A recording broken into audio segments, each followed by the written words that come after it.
What is up, babes? We got chapter 1170. I thought we had a break this week.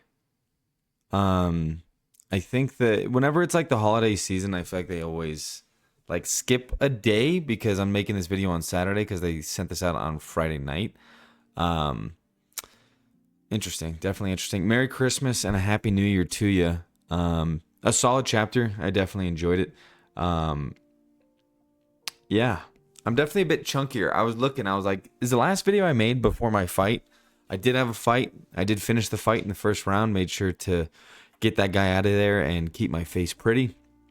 I leave to England in like a month and a half, which is pretty wild. I don't even think I'm fully ready, but at the same time, I don't think that I fully can be anyway. But in the meantime, Oda is releasing chapters, and although we probably won't get a chapter next week because I kind of skipped a week because my girlfriend came back in town from England, I thought I'd give you guys a video on this wonderful Saturday morning. Chapter starts. Loki is looking at this fruit, and he's confused because this hammer, this sentient hammer, seems to be on the attack, on the move. It weighs a lot. It seems very dangerous. The color, I think, is a little inconspicuous. I think that there's something more there.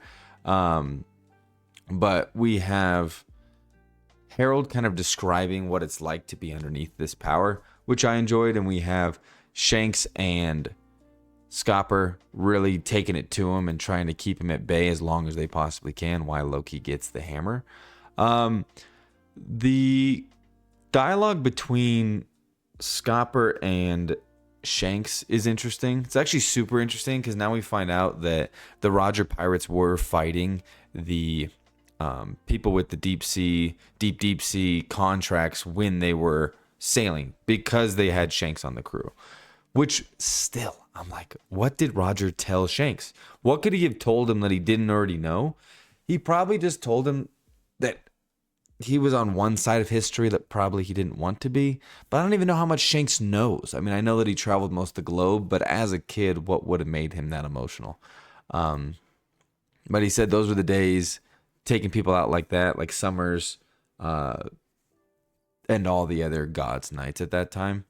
But them taking on Harold's a real problem because he is debatably the strongest dude in the verse because Rox is dead at this point.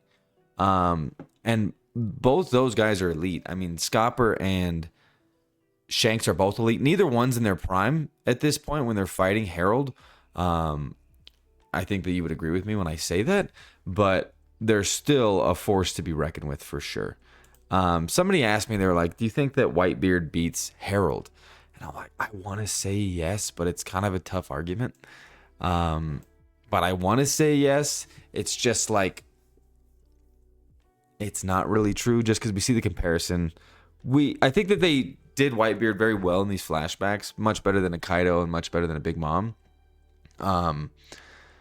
But it's tough to say. I don't want to say my boy loses, but probably because Harold is dominant. Harold is a problem. I mean, at this point, I don't even think he's necessarily fighting at his full strength. I think Emu's become lazy in the sense of I am immortal, so it doesn't really matter how clean I am with it. Loki earns the respect of the little, is that a Tanuki? I don't know what it is. The little rodent man eats the fruit. It appears to be a Zoan type fruit, and the Tanuki is happy. I see some type of silhouette of what looks like a majestic, mystical is my guess, kind of like stallion-esque thing.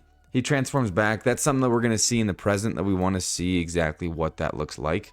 But then we see Loki finish off his father in a very awesome looking panel. And I don't know if that's because of the fruit or the hammer. It seems like it's because of the hammer and it's because of the Conqueror's Hockey. And the fruit has nothing to do with the fact that he was able to finish off Harold here. That panel is absolute masterpiece. I love that panel so much. The lightning striking, him truly destroying his father with that power. I don't know. I don't know if the lightning strike has something to do with the hammer or the Conqueror's Hockey on top of the hammer or the Conqueror's Hockey on top of the hammer on top of the devil fruit. I don't know. But we'll definitely see this very soon. I think Loki's going to bust this out in real time. And poor Loki. I mean, these flashbacks, everyone's devastated. Everyone's having a bad time.